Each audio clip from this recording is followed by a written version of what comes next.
What's up, everybody? Mr. OG Games here, and welcome back. Today's video is going to be about that infamous question and ongoing debate about archers and mages. Which is better? So in previous videos, I've done videos all about archer, all about mage.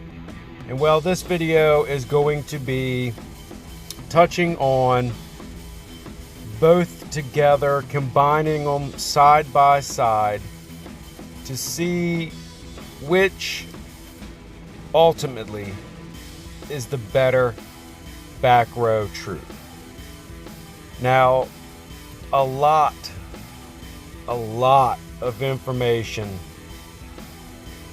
can be shared one way or another for this particular subject.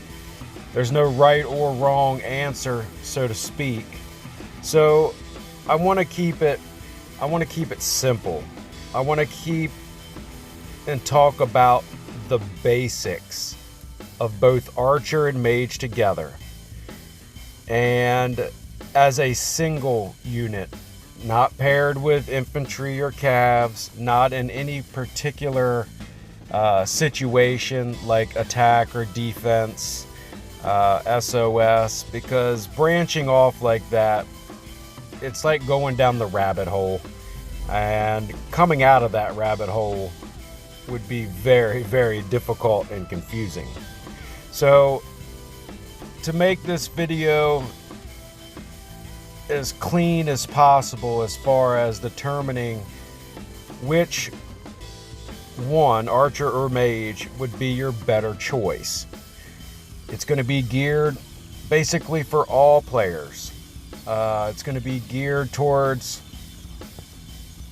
not having to spend a lot. It's also going to be geared towards the end game, so to speak.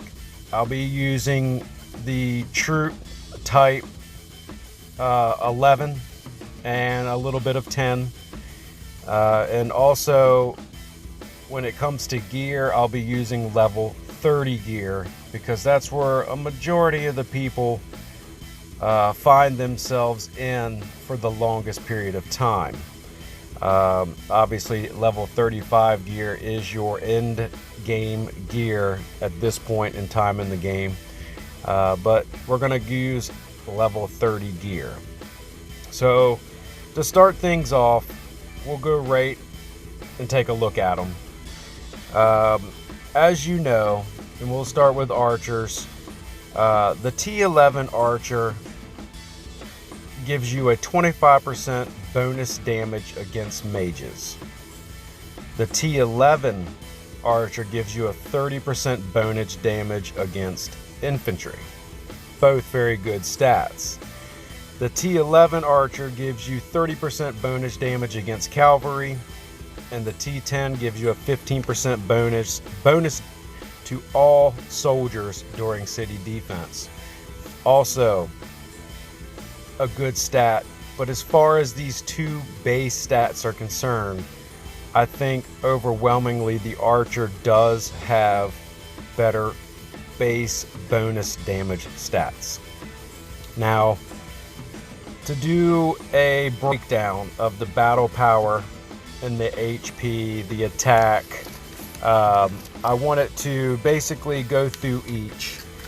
So your battle power would be the same. For each troop, you're going to get the same amount of battle power, 11.6.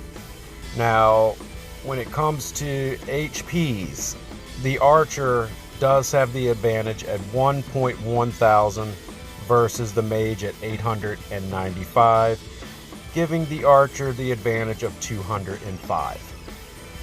When it comes to attacking, the mage has the advantage at 223 base attack versus the attack of the archer at 189, giving the mage the outwin of a difference of 34.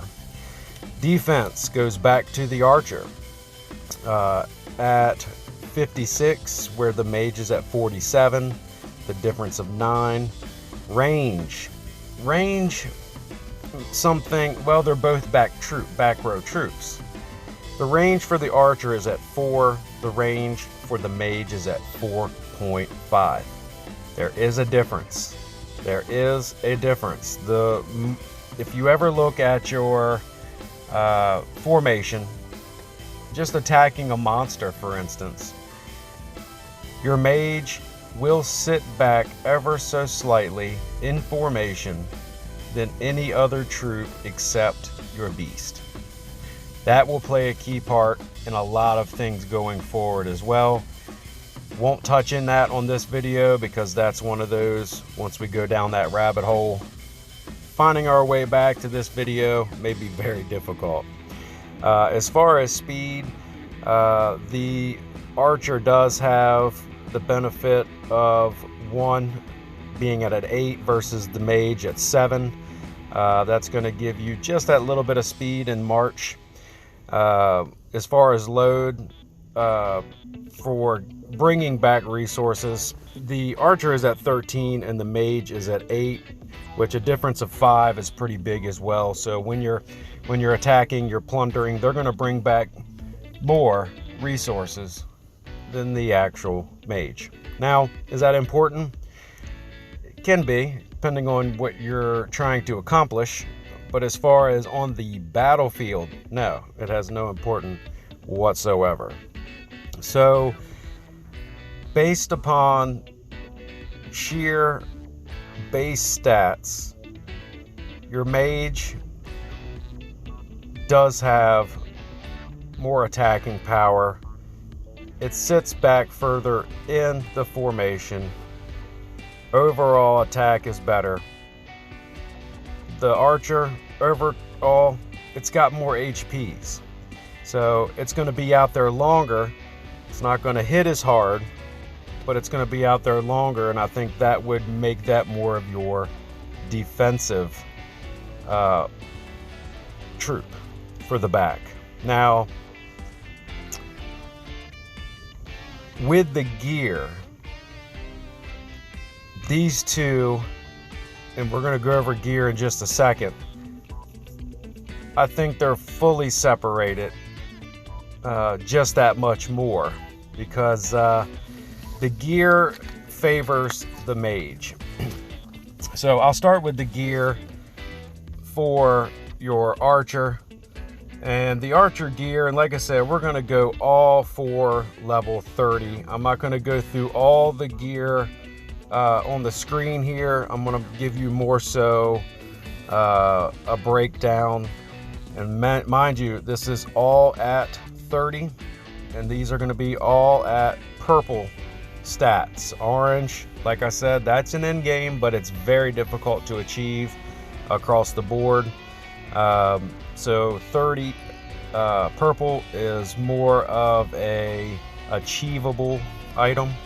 So when it comes to the archer gear, you're going to find that for your weapon, the Dusk Ode gives you 30.4 attack. The helmet, Crown of Praise, gives you 15.2 HPs. And these are percentages on top of your base. For clothes, the Dragon Scale Armor gives you 15.2 defense. The accessory is going to give you a Dark Lord Guard of 15.2 attack. And then for boots, you have two different, and this is where the archer differs from the actual mage. Because at 30, you have the Dusk Boots, which is going to give you 15.2 attack, where you can also get the Sacred Boots that is going to give you a 15.2 HP. Unfortunately, you can only have one of these on. So that is the difference right there, along with one other item under belt. There is no level 30 belt strictly for archer. And that plays a big part in putting these two side by side, level 30. Now, if we take our totals, 45.6% attack, 15.2% HPs, and then a 15.2% defense. Pending which boot you choose, you can either raise your attack to 60.8 or you can raise your HP to 30.4. So that's a big deal when considering that the gear for the mage, the weaponry in that is a holy crossbow giving you 30.4, the helmet, dragon scale crown at 15.2, then you have your belt, sacred belt, 15.2 attack, clothes, you got your armor of hymns at 15.2 defense, accessory, the holy blessing at 15.2 for an attack, and then the boots, they've got the sacred boots at 15.2 HPs, which gives equipment to the mage in all categories, which makes their percentages 60.8 attack, 30.4 HPs, and 15.2 defense. So in the situation when it comes to equipment, the mage is the way to go. Mage is going to give you your total attack. Say, for instance, on the archer, if you went with your attack, yes, you would have the same as the mage, but then the mage having a 30.4 is going to trump the 15.2 of the archer. Defense is the only one that they're equivalent to. So the mage outranks in equipment over the archer, and that's a pretty big deal. That's a pretty big deal because the percentages is going to give you that bump over. So right now at base stats with the level 30 gear at purple, the mage is going to outperform the archer. Now the only big difference player, because when it comes to emblems, they both have one emblem each that can be given. So your archer has the faith emblem, and then your mage has the wisdom emblem. Both give the same amount of percentage for attack and HP. So I call that same percentage kind of wipes itself, and that still leaves us with the mage being stronger by the equipment factor.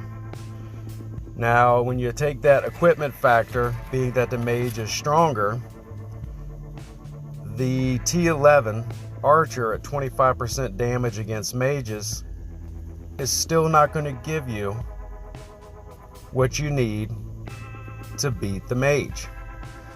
You're talking minor percentages. The mage still has an advantage, not by much, but just a little bit, like I said, going on base stats. Now when it comes time to getting the right artifacts to really make the difference, it's going to come down to, because on artifacts, each archer and mage both pretty much have the same amount of artifacts that you can get, and these are artifacts specifically for mage or archer. And we'll go ahead and start with the blue.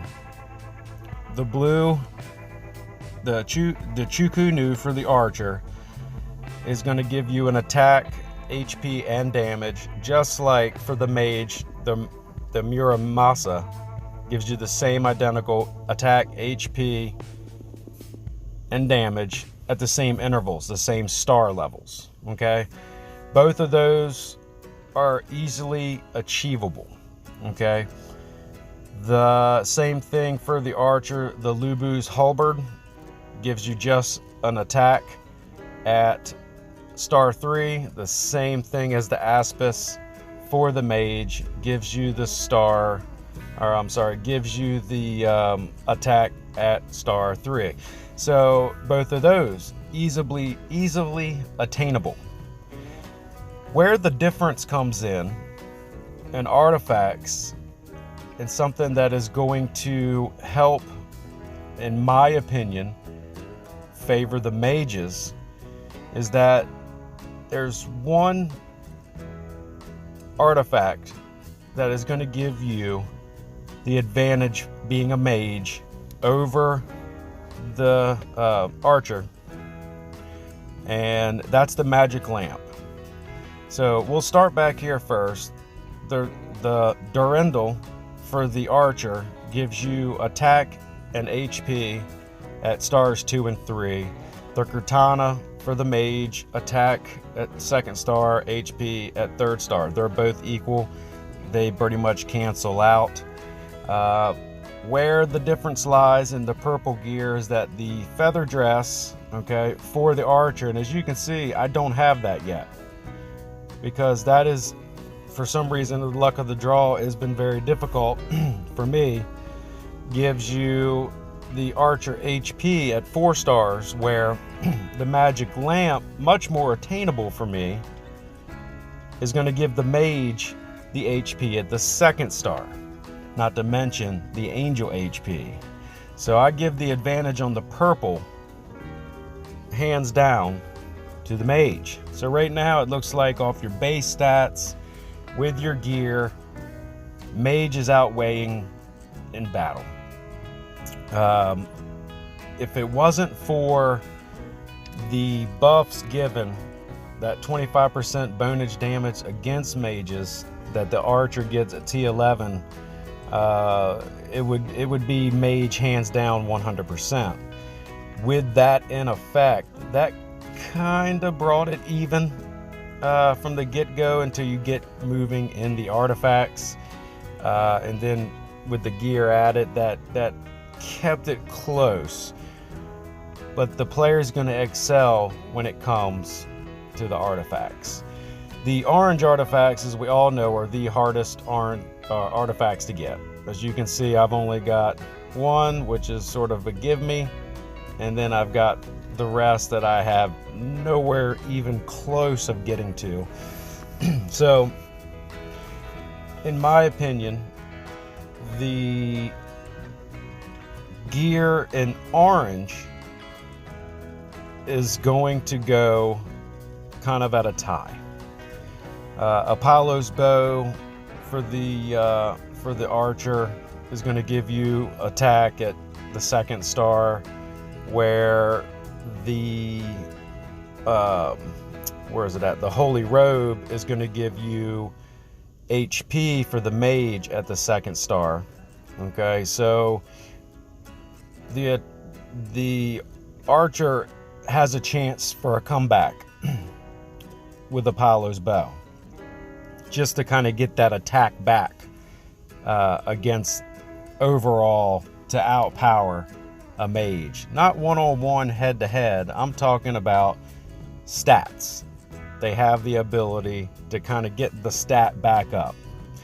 Now, as far as the heavenly spear for the archer, you get HPs at star 2 and then attack at 4, damage at 6 stars, where the mage has the Majinar at attack at the 4 star, damage at the 6 star. Once again, you can get more HPs with the archer quicker at the orange gear as well. As far as the remaining gear, the mage has the Bryanek. They're going to get an attack at the 2nd star, HP at the 3rd star, okay, which is going to bring them right back into the game. Opposed to the only other one left for the archer would be the Emperor's Sword, HP at the 4th star, and the Angel Sword at attack at the 4th star. It's tough. It really is tough to make a call on which one could benefit. More or less, it's going to come down to, can you get the artifact? That's the question. So that is very far into the game. That's going to take a lot of money. It's going to take a lot of patience and a lot of time to acquire these. So being that the purple artifact is going to grant, just by the magic lamp at the 2nd star, giving the mage HP, I feel that for the immediate, the mage is going to pull when it comes to artifacts until the orange, which we know that they're hard to obtain. So right now it looks like Mage in a head-to-head battle, when it comes to power, when it comes to HP, when it comes to defense, the Mage does have more opportunity to be stronger quicker. And that's really what I wanted to do, is focus on these quicker. Who can get there and be stronger, one, right from the gate, easiest by equipment, and then of course artifacts being the biggest game changer. And it looks like Mage has pulled it out as far as what the challenge was between the two that I put forth. Now, there are many different combinations of troops that can be tested depending the battlefield, depending the enemy and their formation. The archer is just as strong in a lot of cases because of the formation put forth by the enemy. By everybody's play style, that's what keeps the archer involved. That's what keeps the archer a strong back row troop. When it comes to SOS and some things like that, the mage, I've seen the mage do some nasty damage, especially with somebody that knows how to use the calves right. Being that the equipment can be paired with them, that can be deadly. That can be deadly. But to sum this video up, in my opinion, based upon what I'm seeing on paper, the mage is the stronger back row troop with more combinations of damage than the archer does. But you're asking yourself, Mr. OG, you're archer. That's right, because archer has benefited me in the fact that where my emblems are, not emblems, I'm sorry, artifacts are, that's what's keeping me as a contender with archer. So I hope you guys like the analysis. I hope you guys like the head-to-head together.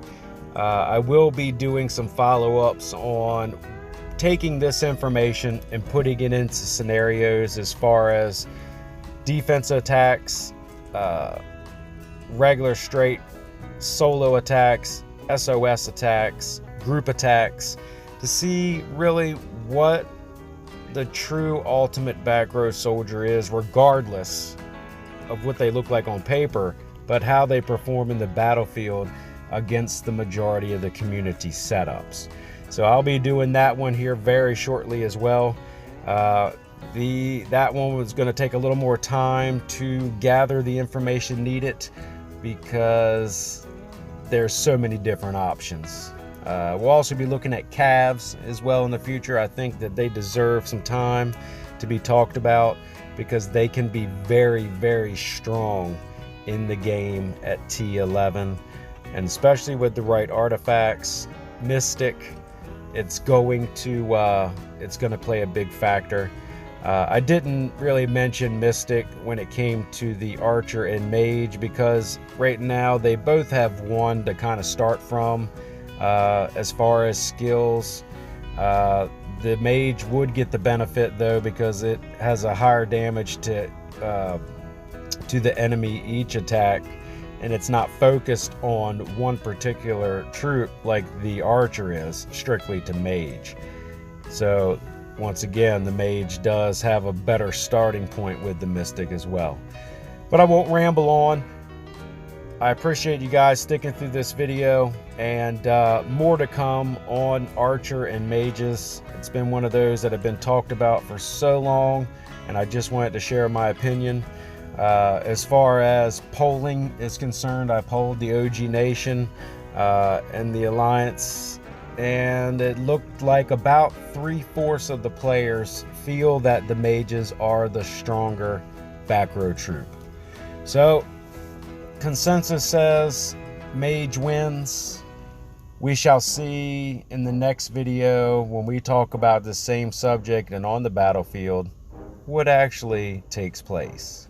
But if you guys like the video, smash the thumbs up button, and if you haven't already, don't forget to subscribe.